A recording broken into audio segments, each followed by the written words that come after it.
안녕하세요. 뷰통령 박근혜입니다. 오늘은 제가 뷰통령이 아니라 여러분께 언니로서 혹은 선생님으로서 좀 도움이 될 만한 이야기를 좀 해보려고 합니다. 제가 대학 시절 받았던 장학금이 거의 3천만 원이 넘습니다. 그래서 예비 대학생인 고등학생들, 그리고 지금 등록금 때문에 고민하고 있는 대학생들에게 좀 도움이 됐으면 해서 영상을 만들어 보게 됐습니다. 그럼 지금부터 바로 시작할게요. 저는 크게 대외 장학금과 교내 장학금 이 두 가지를 나눠서 설명을 드릴 겁니다. 저는 대외 장학금으로 대부분의 등록금을 해결했고 또 해외여행도 가고 교환학생도 가고 용돈도 받고 되게 감사하게도 많은 혜택을 받을 수 있었던 것 같아요. 그런데 이게 제가 성적이 엄청 좋아서 받을 수 있었던 건 아니고 여기저기 많이 알아보고 발로 뛰고 면접도 보고 봉사도 하고 그래서 여러분도 장학금은 저런 종류도 있고 저런 방법도 있구나 라는 걸 좀 아시고 그리고 대부분의 장학금들이 제가 3년에서 5년 전에 받은 장학금들이기 때문에 지금은 없어졌을 수도 있고 많이 바뀌었을 수도 있어요. 그래서 참고로 해주시면 좋을 것 같습니다.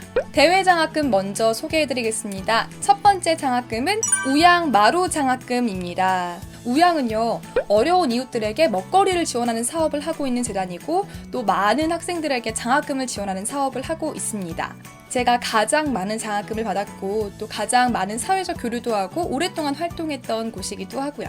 우선 가장 궁금하실 것 같은 장학 금액은 한 학기당 300만 원씩 2, 3, 4학년 이렇게 3년 동안 받았고요. 종종 성적이 잘 나올 때는 그냥 전액 장학금을 받기도 했습니다. 그런데 지금은 좀 바뀌어서 학기당 100만 원씩 최대 2학기 지원한다고 합니다. 선발 기준은 굉장히 다양합니다. 남한 출신의 대학생들, 북한 출신의 대학생들, 시설 출신 목회자 자녀 등 다양한 학생들에게 장학금을 지원하고 있어요. 이런 기준 가운데서 등록금을 납부하는데 어려움을 느끼면서도 굉장히 우수한 성적과 봉사정신이 투철한 서류와 면접 절차를 거쳐서 선발을 하고 있습니다. 저의 경우에는 당시에 좀 개인적인 사정이 있어서 그런 상황에도 불구하고 제가 교사라는 꿈을 가지고 있고 나중에 사회에 어떻게 기여할 건지 그런 저의 꿈과 비전을 좀 구체적으로 설정하고 설명을 해드렸던 것 같아요. 하지만 선발이 됐다고 해서 그냥 장학금을 받는 건 아닙니다. 한 학기당 2번 이상의 봉사를 해야 하는데요. 저는 이 경험도 굉장히 지금 값지다고 생각을 합니다. 저는 크게 2가지 활동을 했었는데 첫 번째는 서포터즈, 우양에 있는 학생들이 어떻게 봉사를 하고 있는지를 취재하고 기사를 작성하는 그런 활동을 했었고요. 두 번째는 농활, 농촌에서 제가 직접 농사를 지어서 먹거리를 소외된 이웃들, 혼자 사시는 어르신들이나 시설에 가서 직접 전해드리고 말씀도 나누고 덕분에 좋은 경험 쌓을 수 있었다고 감사의 말씀을 드립니다. 그리고 이 재단의 특징이 새터민 대학생들을 지원한다는 거예요. 거의 팀원의 반 정도가 새터민 학생들이었어요. 살면서 참 교류해볼 수 없는 학생들과 많은 이야기도 나눠보고 경험도 나누고 했던 좋은 활동이었던 것 같습니다. 두 번째는 교환학생 장학금인데요. 서울장학재단에서 받은 앱손 글로벌 리더 장학금입니다.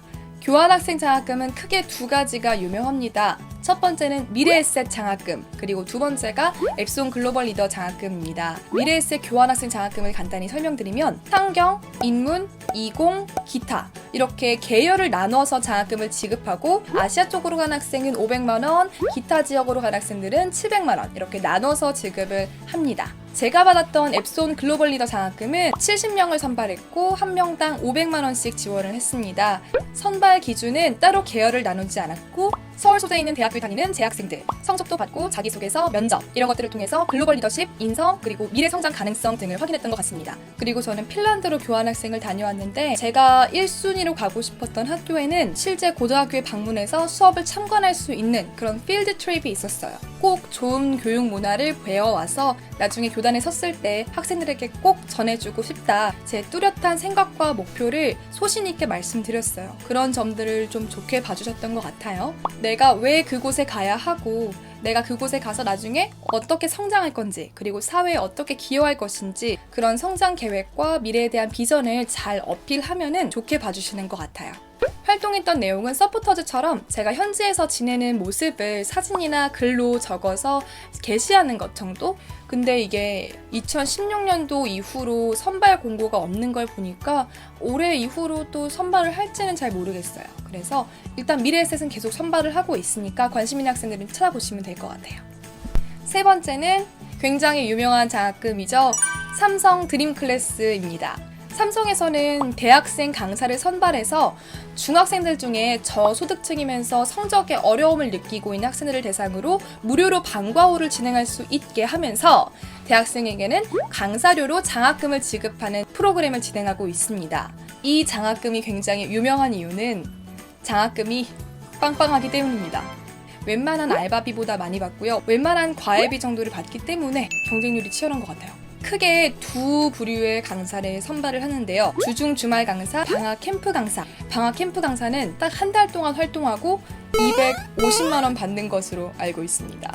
중학생들과 합숙을 하면서 멘토 역할도 하고 수업도 하는, 제가 활동했던 건 주중 강사 영어를 가르쳤고요. 장학 금액은 1시간당 37,500원. 거의 최저시급의 6배가 넘네요. 주 2회 2시간씩 강의를 하기 때문에 한 달로 치면 60만 원씩 장학금이 들어오고요. 한 학기로 치면 240만 원 정도. 그리고 무엇보다 중복 수혜가 가능해서 다른 장학금을 받으면서 추가로 받을 수 있어요. 저의 경우에는 우양에서 장학금을 꾸준히 받고 있었기 때문에 장학금 신청에 제한의 폭이 있었는데 삼성은 그렇지 않아서 정말 좋았습니다. 삼성 드림클래스로 받는 장학금은 거의 용돈처럼 썼던 것 같아요.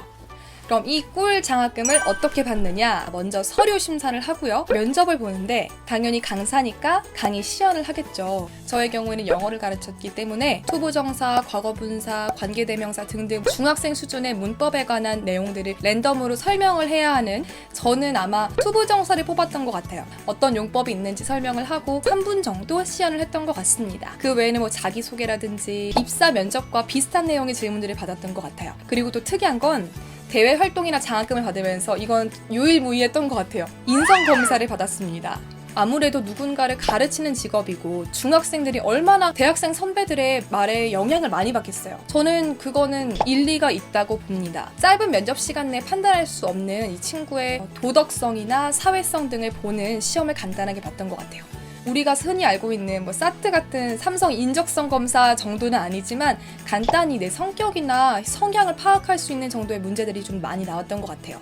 활동 내용은 보통은 다니고 있는 대학교나 주거지에 가까운 지역에서 중학교 배정을 받습니다. 한 학급에 10명씩 방과후 할 학생들을 모집을 해서 영어나 수학 강의를 하게 됩니다. 영어 강사 경력도 있었고 과외 경력도 있었기 때문에 뭐 크게 어려움은 없었던 것 같아요. 아무튼 삼성 드림클래스 꼭 기회가 된다면 무엇보다 장학금이 빵빵하기 때문에 추천! 경쟁률은 꽤 센 것으로 알고 있습니다. 네 번째는 제가 공짜로 해외여행을 갔던 장학금입니다. 모두투어의 투어 디자이너.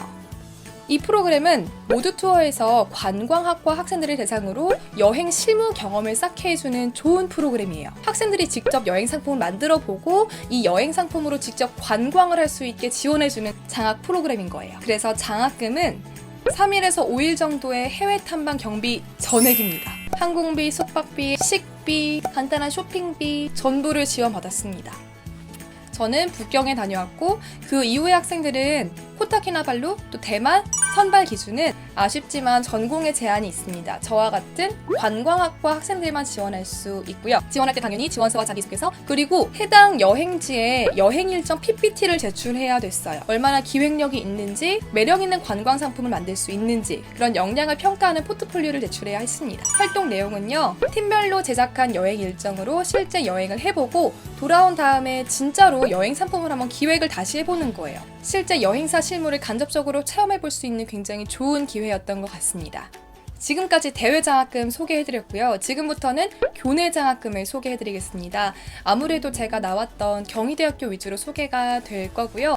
우리 학교에도 이런 류의 장학금이 있을 텐데 아직 내가 모르고 있는 건 아닐까 하시는 분들 계실 거예요. 한번 들어보시고 오늘 꼭 홈페이지 들어가셔서 찾아보시기 바랍니다. 첫 번째 교내 장학금은 토익 대외 수상 자격증 장학금입니다.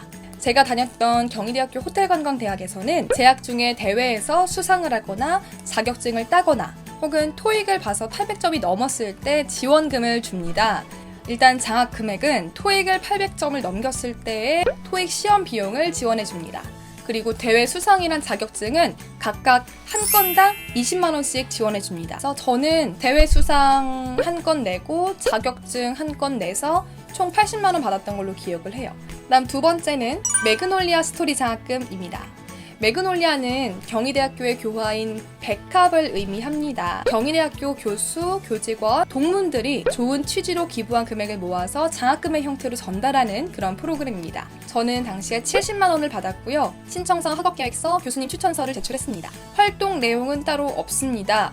그냥 수여식에 참석을 하고 끝이었습니다. 이 장학금을 받으면서 저도 나중에 꼭 자랑스러운 경희인이 되어서 후배들에게 좋은 영향을 주고 또 이렇게 실질적인 도움을 줄 수 있는 선배가 되어야겠다라는 생각을 했습니다. 오늘 제가 간단히 받았던 장학금들 소개해드렸는데요. 아마 저보다 더 많이 알고 계신 분들도 있을 거예요. 요즘 카페도 잘 돼 있고 네트워크도 굉장히 잘 돼 있어서 많은 정보를 얻으실 수 있을 텐데 대학교에 가게 되면 등록금을 어떻게 해결하지 하고 고민하고 있는 고등학생들이 분명히 있을 거예요. 근데 분명히 자신의 꿈과 소신 그리고 열정만 잘 가지고 있다면 어디서든 여러분에게 도움의 손길을 내밀어주는 곳은 충분히 있으니까 지금 하고 계신 공부 열심히 하시라고 또 걱정 마시라고 그런 말씀 해드리고 싶어서 오늘 영상을 준비해왔어요. 꼭 도움이 되셨으면 좋겠습니다. 그래서 오늘 영상 그렇게 재밌진 않았겠지만 그래도 유익했으면 좋겠습니다. 그럼 지금까지 뷰통령 박근혜였습니다. 여러분 안녕.